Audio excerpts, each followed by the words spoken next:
Italian Jewish food that is a staple is the artichoke.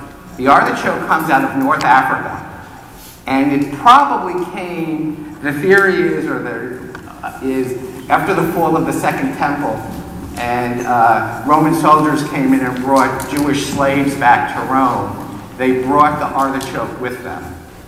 And the artichoke has been part of Jewish Italian cooking for a few millennia. It moved from, as the Romans conquered the west of known Europe, it moved to Spain, and it was taken up by the Moors. And as we'll talk about in Fennel, the Sephardim related to the Moors became the foundation for not only sort of intellectual thought that survived through the Middle Ages, but also became the food source that drove various types of Sephardic food that we still eat today.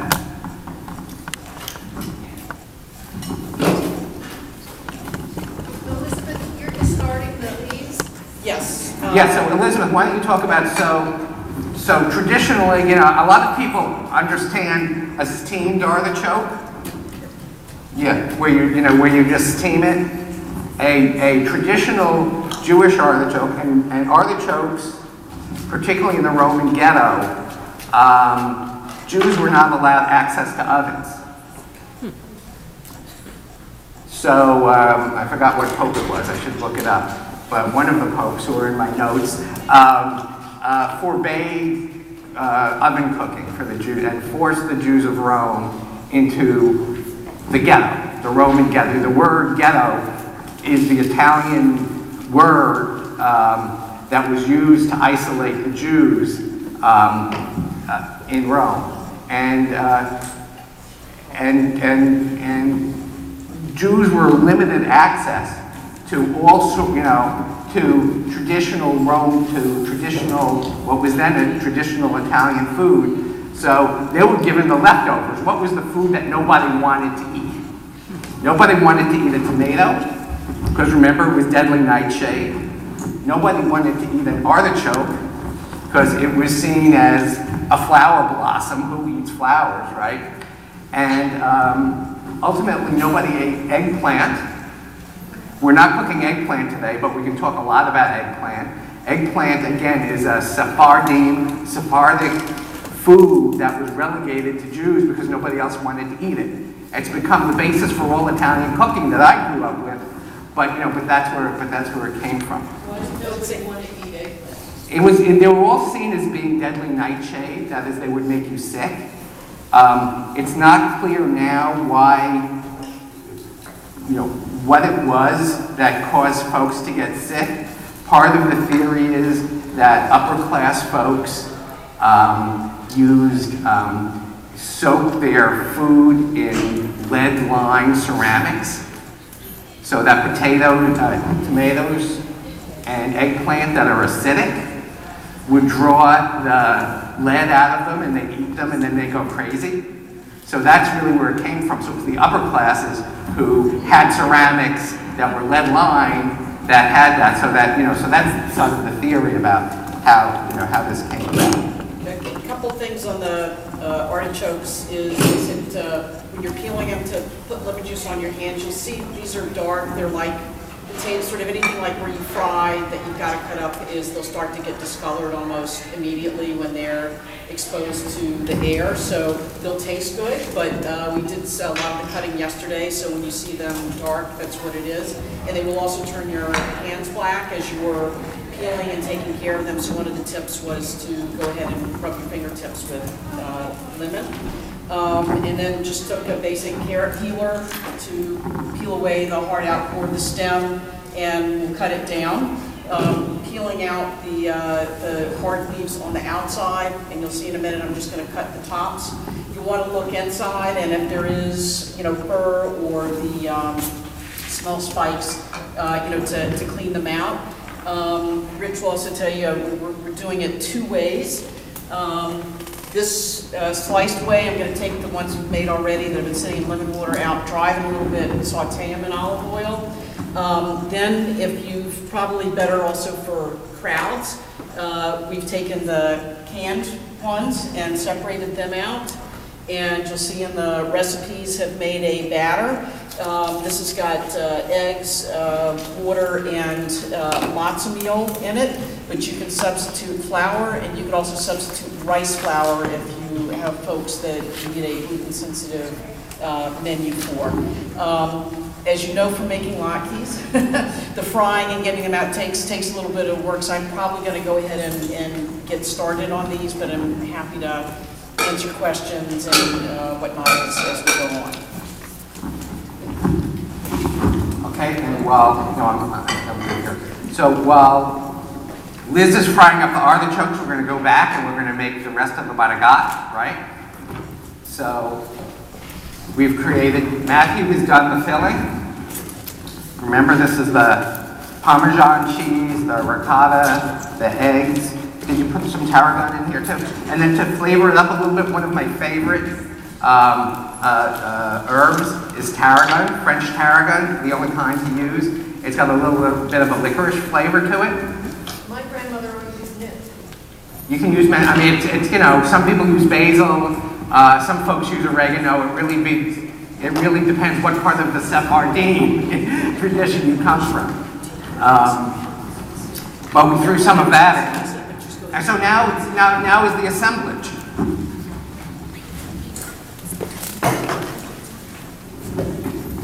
So we take, first of all, oh, I didn't talk about homemade tomato sauce. I highly recommend it. It's very easy to make a tomato sauce. It's also very easy to open up a jar. I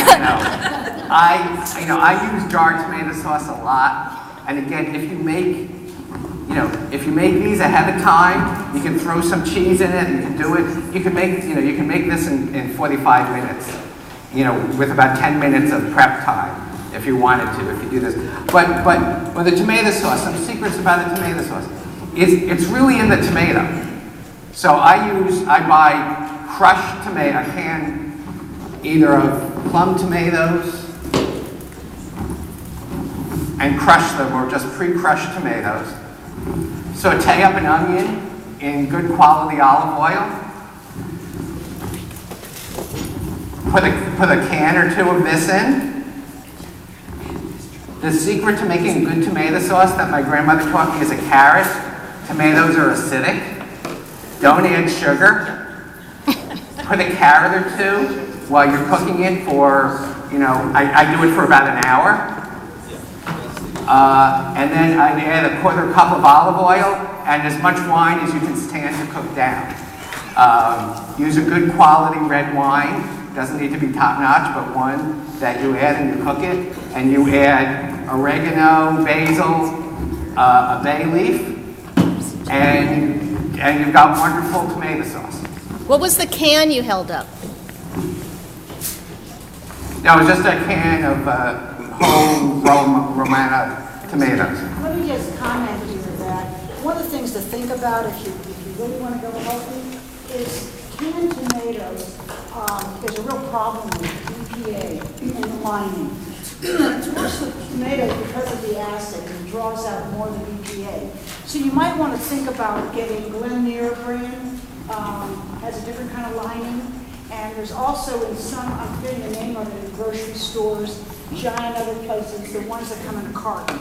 So, Yeah. Pound. Yeah, so they've got that. So let me go and so you just put a little bit of tomato sauce on the bottom. Yeah. Do you have a problem with acid, and is there a way to make the tomato sauce lower acid? Well, the more sugar. Well, that's why he said adding a carrot or more vegetables would absorb the acidity. I mean, one cheaper, quicker way to do it is by adding honey or sugar, but the preferred way is to put a carrot in it. It will actually absorb the acid. And do you take the carrot out later, or You take the carrot out later.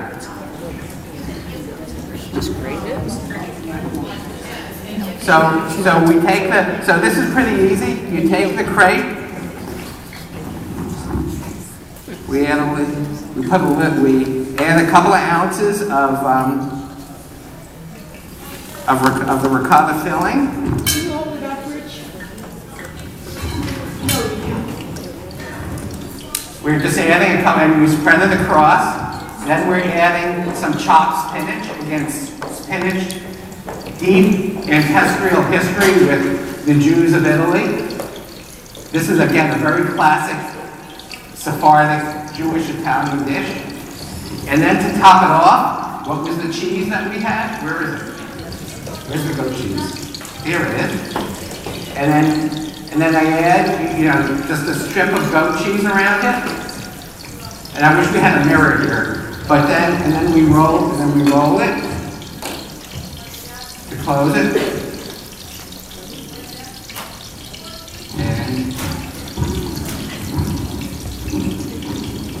And there's our first one. And then we roll, and I'll do one or two more. Do another one, roll it, put it in here.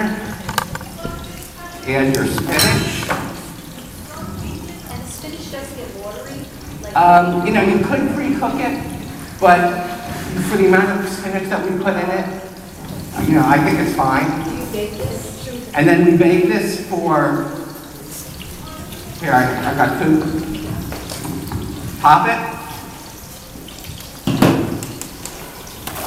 Add some more palm cheese on the top.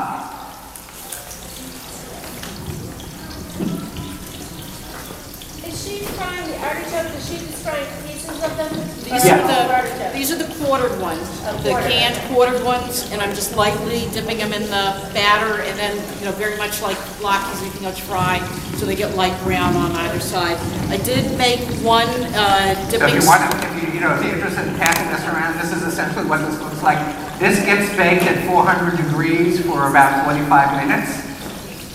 And then if people want to see that, that gets baked for about 45 minutes at 400 degrees. I would bake it with a cover on it so it doesn't dry out. And then you can take the cover off for the last, for another 5 or 10 minutes. Let it rest for about 15 minutes before you serve it. And everybody will get a healthy serving of that because we made 40 of them yesterday.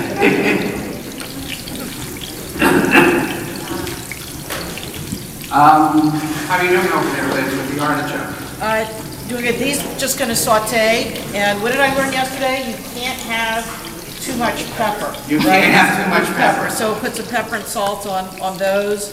I made one dipping sauce that I'll send the recipe around. It's basically, if you can find creme fraiche, but if not, sort of Greek sour cream, chives, parsley, 4 anchovies, a little bit of lemon Once juice. you bake this, can you freeze this so that? Absolutely. You could also make it ahead of time like we did. Keep it in the refrigerator and make it the next day. It freezes wonderfully though. So this is sort of an easy but gourmet ethnic. The other dish we're going to make is a fennel-based dish.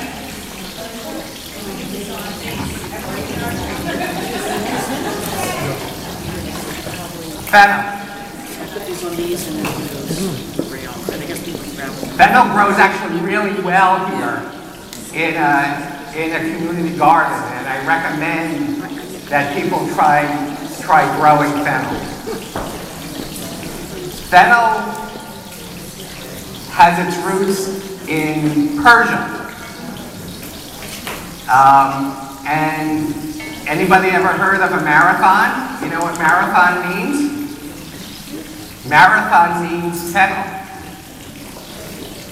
The Battle of Marathon in, 400 BC was actually fought on a field of fennel, and that's how we get the name Marathon. It was taken by the Greeks, and it was widely planted throughout the Roman Empire, including back in Spain.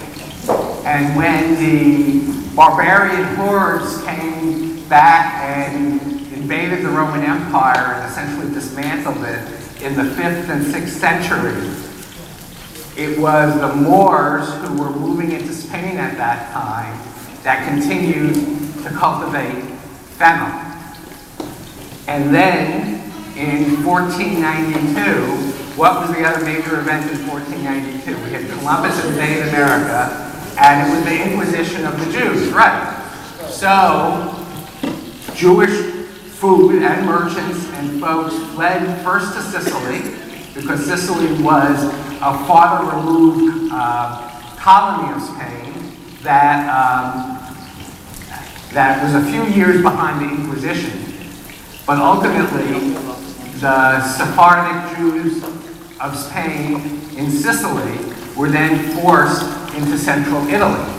And there, again, we have the tomato, the eggplant, the artichoke, and fennel, all Sephardic vegetables that were nurtured in some way by ancient Jewish societies that were spread by Jewish merchants.